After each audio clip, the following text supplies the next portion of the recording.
जाई लहंगा, खुल जाई लहंगा। घर आजा सैया, घर आजा सैया।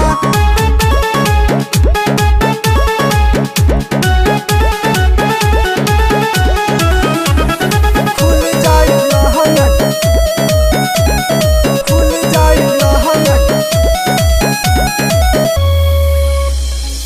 देखी देवर हमर गढ़ल सुगलाई, दिलाई मुहावा से लाल टपकाई।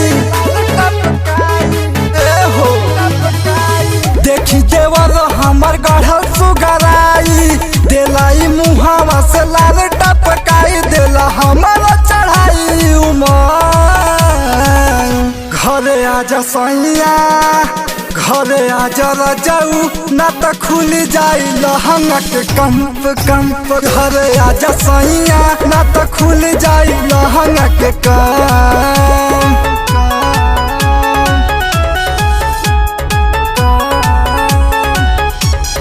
खुल जाई लहंगा, खुल जाई लहंगा, ना तो खुल जाई लहंगा के कंप।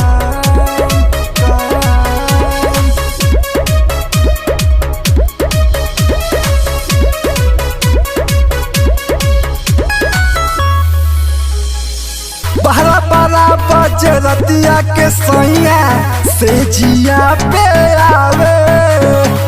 एगो बात न मानेला मुआना, रात भर तड़पावे, रात भर हो पावे। बहरा बड़ा बज रतिया के सैया से जिया पे आवेला। एगो बात न मानेला मुआना, रात भर तड़पावेला। तब इज्जत जगौले बानी हम। घर आजा सैया, घर आजा रजाऊ, ना तो खुल जाई लहंगा के कंप कंप। घर आजा सैया, ना तो खुल जाई लहंगा के कंप। खुल जाई लहंगा, खुल जाई लहंगा। घर आजा सैया, घर आजा सैया।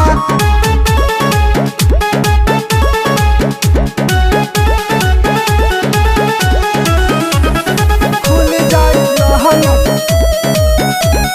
खुल जाई लहंगा। ओभर पड़े तोहरा नौकरी में डबलू, तू तो कमाता ला दिल्ली में। डर लगे ऐसन करेला बालिंग, लगे न कबहू वकीली में। सुन तारा ए सैया, ओभर पड़े तोहरा नौकरी में डबलू, तू तो कमाता ला दिल्ली में। कहला ऐसनी बालिंग हो देवरा, लागे न कभो वकीली में। हर गेदा कर जाला अनुकम। घर आजा सैया, घर आजा रजाऊ, ना तो खुल जाई लहंगा के कंप कंप। घर आजा सैया, ना तो खुल जाई लहंगा के कंप।